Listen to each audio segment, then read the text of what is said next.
Good morning, my name is Bill Morse, M-O-R-S-E. I'm an information officer with the Southwest Area Incident Management Team number 4. It's the morning press briefing for June 29th. It was a good night last night, and we had a really positive day yesterday. The winds, the weather was working with us, and we didn't have any substantial growth to the San Juan fire.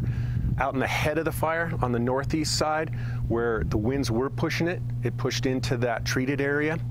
Originally, our plan was to get well out ahead of that fire, put in dozer lines, do some back burning and burnouts to really try to fill in. They've been able to change that plan and go right up against the head of the fire. So we're really right up to the edge of the black and able to fill things in coming off the 404 road. So the head of that fire is real solid. The east flank, where the winds had pushed it a couple days ago, across that flank, and we were really losing it, that's become really secure. Today, we're just going to be finishing up a lot of those burnout operations and taking care of them. Trying to secure that, kind of button some of those things up. Yesterday, they did find a spot fire that was 1,000 to 1,500 feet beyond the line. That was wind-driven, that started another about an acre fire, but we were able to catch that. It's secured, that thing is contained, and haven't found any more spots since then. The heel of the fire, down on the south end, that's where we're feeling the solidest. You know, that's really got a good line around it. It's pretty cool. Our real area of focus here is going to be on the west flank, what we're looking at up back behind us. That's where we still have a lot of fire activity. The fire's up on the top of a knoll. We need to get that stuff burned out. Over the next couple days, we're going to see a lot of burning operations. That's in real heavy fuels. We'll get to where we can get up on top of the hills and start lighting, working our way back down the hill to fill that space in. Today they're getting dozer lines or at least hand lines, fire lines down in. It's a real secure place to hold that. That's where we're still really having a lot of our pressure. So looking for a good day today. It is getting hotter. It's getting drier. The weather is still playing a big factor here, but you know, it kind of feels like we're riding a winning horse here. Don't want to get overly confident, but like I said, we held the San Juan fire in pretty good shape yesterday, and the weather seemed to be cooperating. We've got a really good plan up, and we're implementing it. Things seem to be working along pretty well for us. That's all I have right now. The acreage still holds at 5,000 acres, and we're still reporting 0% containment with the San Juan fire. That being said, we don't report containment until we have an area that's completely secure, cool for a couple of days. But understand, there's a lot of crews, there's a lot of line out there, there's a lot of work being done. You'll see those containment numbers start bumping up quite rapidly as we go. We had a very successful community meeting last night, a big turnout for the Vernon community, at least 200 people there, and you know, things seem to be going really well with them. Good, positive, grateful community. They're liking what we're doing, so it's our intention to keep earning that and do our very best job that we can. Did the fire play into those treated areas that were addressed in the meeting last night? Absolutely. Up at the head of the fire on the northeast end, that's really the biggest impact it had on the San Juan fire, is it bumped into the treated areas. Where it was untreated, we had 100 to 200 foot flame lengths being driven by the wind, got into those treated areas, and that laid right down. It got the fire down on the ground. I think they were saying we're having 2 to 4 foot flame lengths, which is a lot more manageable, a lot safer, and was able to slow down the San Juan fire. So in conjunction with all the work that's been doing over the years, and then the operations that we have going right now, holding it, so far, so good. We're getting a pretty good hold on this thing. So we'll see how it goes. You know, as we all know, Mother Nature's really in charge of this, but we're doing our best to kind of try to push back at it, and things are going well, going according to plan.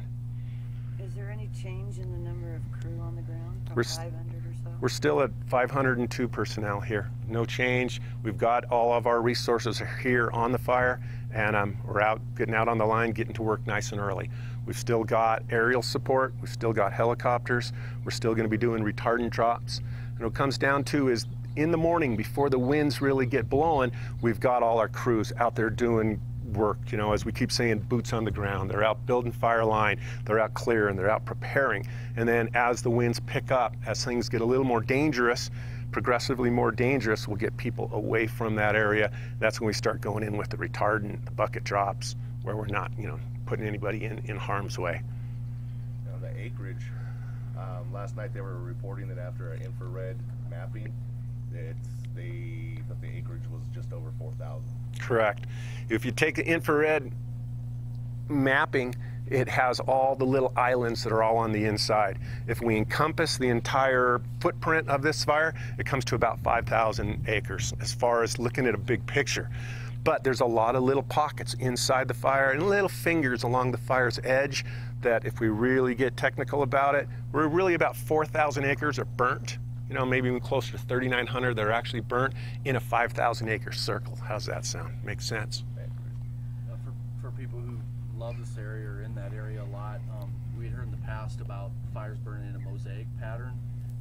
Is that going to be typical of this once we get up in there, or what's this going to look like? Definitely, especially with wind-driven type fires that are pushed through different parts of the terrain. You'll find areas that get completely missed. It can take runs up through little canyons. It can spot over different areas. This fire was more consistent because it's not real tight, canyony, twisty sort of country. There was a lot of that. 5,000 acres is burnt, but you know, originally we were thinking as a bigger box for this picture, and at this point it's not growing. So it could be somewhat mosaic, and you know, we'll see as it's safe to get inside of that. But at this point, and it's a pretty steady burn.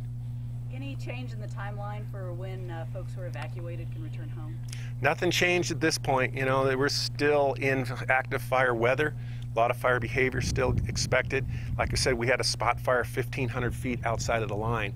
We're potential for wind shifts to happen, potential for thunderstorms over the next couple days, especially Tuesday and Wednesdays where we're looking for isolated thunderstorms that can have strong downdrafts that can push the fire around on us.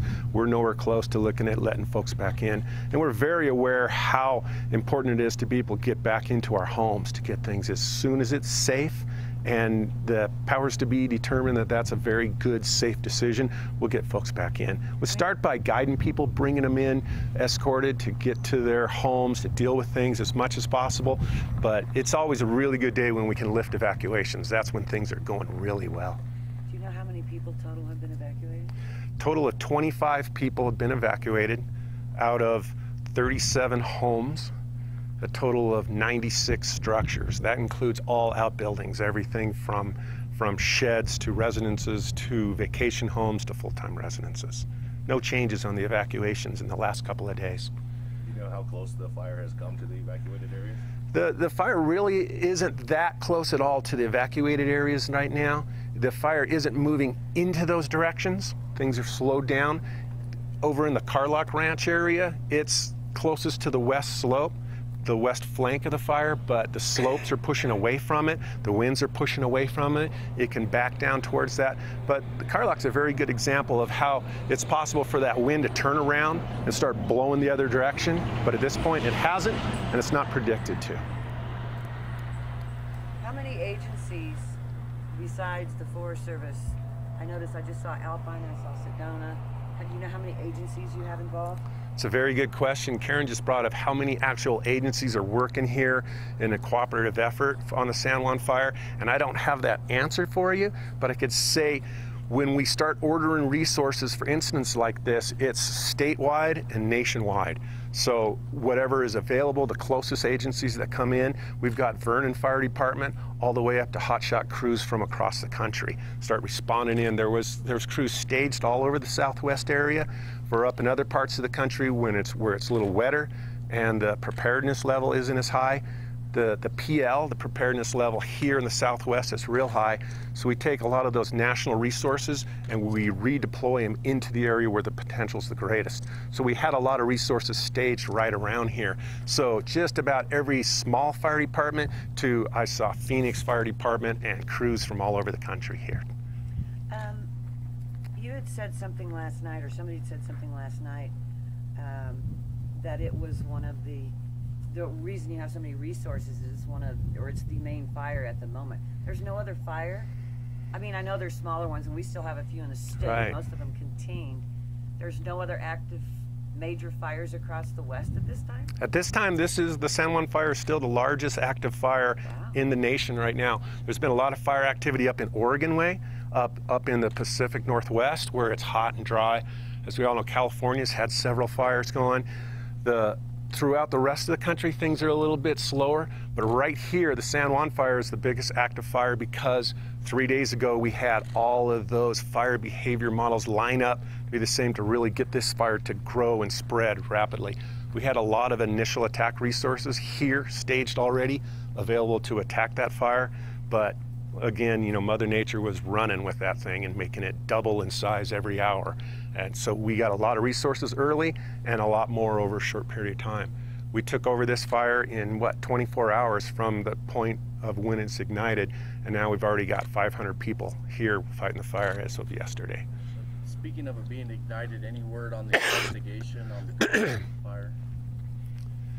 There's a human cause investigation on the start of the San Juan fire where on the Fort Apache tribe land down at San Juan Flats, they have determined that this was human caused, and there's multiple jurisdictional law enforcement agencies all working together. They're not releasing anything to anyone at this point because of the investigation, but they have determined that it's not natural causes, this has been human caused, but we don't know if that was intentional, we don't know if it was accidental, we don't know if it was a cigarette butt or if it was a campfire or anything else at this point. All we know is that there was no lightning at the time. When you talk about the tribal land and federal land, can you tell us a little bit about that partnership? How's that investigation go? Is it just all left up to the tribal authorities, or what's that investigation look like?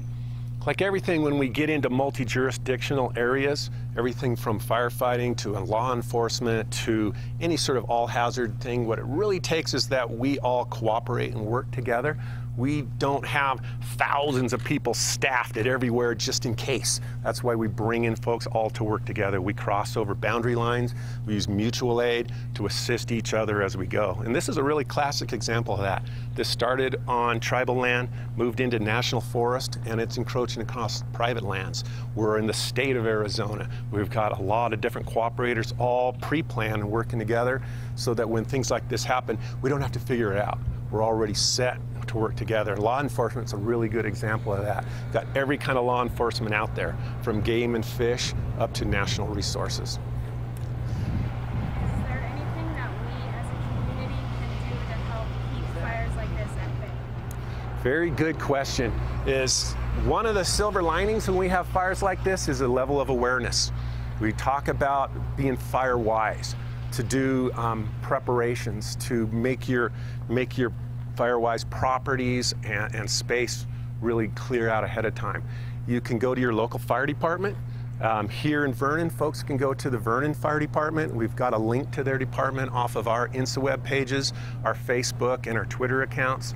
But firewise.org is a great resource to go and get information how to thin and treat your property. Be responsible for your own property, so when fire does come, you've treated it. You take responsibility for everything from the land around your property to your homes, what you have as far as flammable materials right up against your property, and have a plan. I have a plan to evacuate my family if incidents come towards my home, you know, and it's great so we don't have to think of those things when we're under pressure. I guess we'll just close with, this is really the natural progression of something on a fire. This is a sign that things are going well, because we don't have national here. We don't have a lot of the statewide media. This is getting to local news. This is a good thing because it's not blowing up. It's not all over the headlines, but it's going to impact the folks that live here, and they're dealing with this for a long time. So let's continue to get all the information we can out to these communities around here, as well as statewide. I mean, we appreciate everybody that's here and is willing. So hopefully this will be a good opportunity to get out there and get you some new positive intelligence. Are you planning any more press conferences? And is it confirmed that there's another public meeting on Monday night?